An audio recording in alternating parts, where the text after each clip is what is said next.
Africa महाद्वीप की कुछ महत्वपूर्ण नदियाँ इस प्रकार से हैं। नंबर 1 पर है नील नदी। नील नदी की लंबाई 6,650 किलोमीटर है और नील नदी संसार की सबसे लंबी नदी है।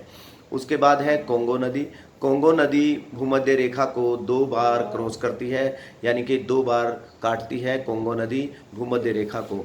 और उसके बाद है लिम्पोपो नदी। लिम्पोपो नदी मकर रेखा को 2 बार काटती है।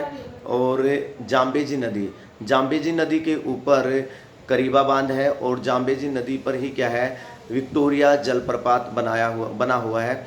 और एक है ऑरेंज नदी और एक नदी है नाइजर नदी।